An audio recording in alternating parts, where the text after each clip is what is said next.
Hi everyone, it's Giovanni here from Web Summit 2021. I'm here with Team Draper. How are you doing, sir? Doing great. Thanks for having me on your show, Giovanni. The Web Summit is really extraordinary. And what's really exciting is the energy level is so high because the people who came are the ones who want to live their lives. There are a lot of people hiding behind their Zoom calls, but this is the group that wants to live their lives. And so there is an energy here unmatched by other conferences.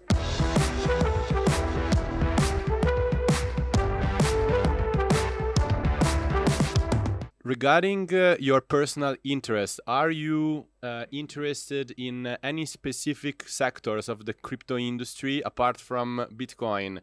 What are the sectors that you are scouting around in the latest time? Well, you said apart from Bitcoin.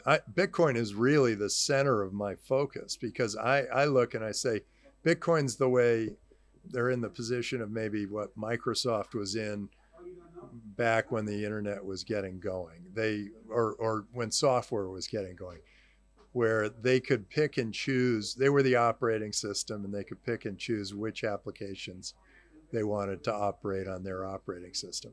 I think it's similar here. So I think Bitcoin will be the big winner. But I also think there's some real creativity that's come from a lot of the entrepreneurs who are trying other things with crypto. Aragon, for instance, is a new jury system, and it might lead us to a liquid democracy someday.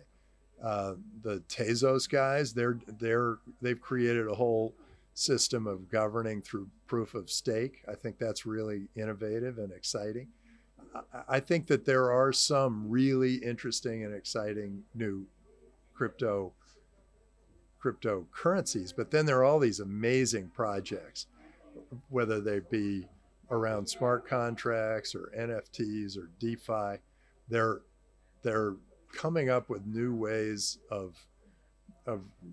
in DeFi, new ways of running financial systems and creating more liquidity in all these markets. And more liquidity means more wealth for the world. And that's exciting. And NFTs could take on many different lives. I thought about, art, of course, but I thought about using NFTs for voting because they are all one of, each NFT is a specific item of only one and can't be copied.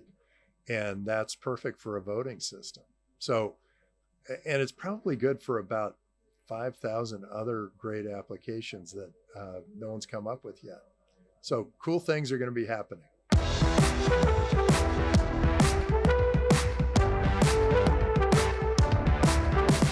When we talk about the following year, like 2022, we saw that in 2021 it was a great year for Bitcoin, for crypto in general. We saw that the first Bitcoin ETF was accepted in the US. We saw the rise of NFTs, as you mentioned.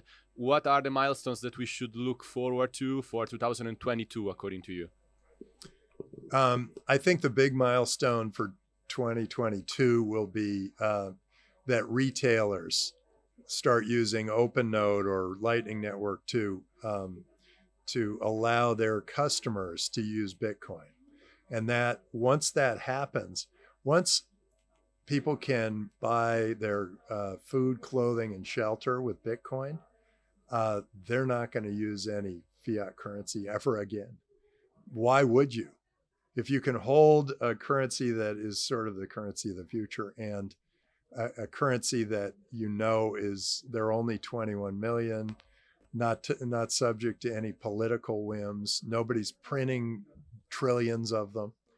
But do you rather hold that than you would a currency that is, subject to inflationary pressure, something a government can pull back from you. I just think you're going to end up with people really running for Bitcoin. But do you think that's going to happen in 2022? Doesn't it look a little bit too ahead of time? Like people accepting Bitcoin in retail for transactions and so on? Well, they're already doing it now. I was in New York and I went and got a haircut and I said, "Do you take Bitcoin?" And they said, "Yeah, here, we're using OpenNode." I think it was OpenNode. Yeah, here, you can use Bitcoin. And they were actually pretty enthusiastic about it. So they were thinking, my Bitcoins are going to be worth more than my dollars are. So yeah, buy it in Bitcoin. And I think people say to me, "Well, when are you going to sell your Bitcoin?" And I say, "Into what? Why would I ever sell this?" It would be like saying, "I'm going to take dollars and convert them into Confederate dollars, or take euros and turn them into Greek drachma or French francs." It's taking, a currency of the present and the future and trading it for a currency of the past. I don't want to do that. In fact, I want to move out of as much fiat currency as I possibly can so that I can move it into Bitcoin.